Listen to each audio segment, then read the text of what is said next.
కరీంనగర్ జిల్లా కలెక్టరేట్లో PM Suraj portal ప్రారంభ కార్యక్రమానికి బీజేపీ జాతీయ ప్రధాన కార్యదర్శి ఎంపీ బండి సంజయ్ కుమార్ హాజరయ్యారు.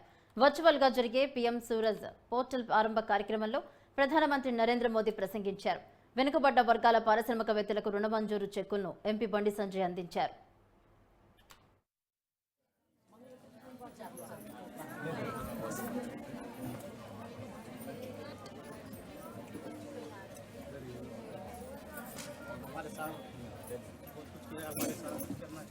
ఎస్సీ ఎస్టీ ఓబీసీ సంబంధించి ఈ అణగారిన వర్గాల కోసం వారిని సమాజంలో సమాన స్థాయికి తీసుకురావాలని చెప్పి ఒక లక్ష్యంతో అనేక సంక్షేమ పథకాలు వారిని అభివృద్ధి చేసే దిశలో చేస్తున్న విషయాన్ని మనం కళ్ళారా చూడడం జరిగింది. మనం చూస్తాం ఇంతకుముందు ప్రధానమంత్రి గారు దేశవ్యాప్తంగా ఉన్నటువంటి వివిధ రాష్ట్రాల్లో బెనిఫిషరీస్ సంబంధించి వాళ్ళతో మాట్లాడిన విధానం మనం చూసినాం. జమ్మూ కాశ్మీర్లో ఒక మహిళ షాప్లో పనిచేస్తూ ఇప్పుడు ఓనర్ అయిపోయింది. అంటే గతంలో పనిచేసే ఉపాధి కోసం తిరిగే వాళ్ళు ఉపాధి ఇచ్చే స్థాయికి రావాలని చెప్పి మోడీ గారి ఒక ఆలోచన. ఉద్యోగాలు ఇచ్చే స్థాయికి రావాలి, ఉద్యోగాలు తీసుకునే వాళ్ళు ఉద్యోగాలు ఇచ్చే స్థాయికి రావాలని చెప్పి ఒక ఆలోచనతో వాళ్ళ ఒక కిరాణా షాప్ ఒక షాప్ అనుకున్నటువంటి వ్యక్తి షాప్ ఓనర్ అయిపోయింది.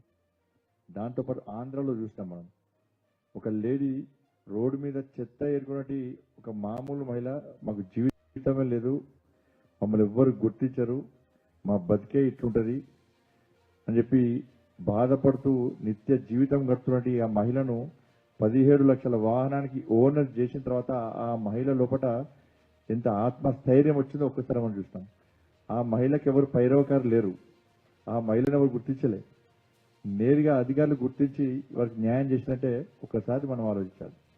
నరేంద్ర మోడీ గారి ప్రభుత్వం ఈ దేశంలో ఏర్పడిన తర్వాత పేదల ప్రభుత్వంగా, పేదలను అణగారిన వర్గాలను ఆదుకునే ప్రభుత్వంగా ఇలా నరేంద్ర మోడీ గారికి ఎంత గొప్ప పేరు లేదు. చాలా మంది దాంట్లో ఇంత మోడీ గారు చెప్పారు, మోడీ గారికి కుటుంబం లేదు అంటే మోడీ గారు చెప్పారు నా కుటుంబం లేదు, ఈ దేశ ప్రజలే నా కుటుంబం, ఈ దేశంలో పేదోళ్ళే నా కుటుంబ సభ్యులు, నా కుటుంబం లేదని ఎప్పుడు బాధపడని చెప్పి కుటుంబం లేదు కాబట్టే ఆయనకు పేదల గురించి ప్రధానమంత్రి స్థాయికి వచ్చింది కాబట్టి పేదల పట్ల ప్రేమ, పేదలను ఆదుకోవాలి, పేదలను సమాజ స్థాయికి తీసుకురావాలని చెప్పి సమాన స్థాయికి తీసుకురావాలని చెప్పి ఆలోచన చేస్తున్నారు. ఇవాళ ఒక మహిళ చెప్పింది, నీకు కేంద్ర ప్రభుత్వం నుంచి ఏమేమి స్కీమ్స్ అందుతున్నాయంటే అన్ని స్కీమ్స్ చెప్పింది ఆమె. ఇక్కడ చాలా మంది లబ్ధిదారులు ఉన్నారు. ఇవాళ ఇంతమంది మనం దేశవ్యాప్తంగా అదే ఇవాళ కార్యక్రమం అదే దాదాపు 1,00,000 మందికి రుణాలకు సంబంధించి మంజూరు పత్రాలు అందించడమే ఈ కార్యక్రమం ముఖ్య ఉద్దేశం.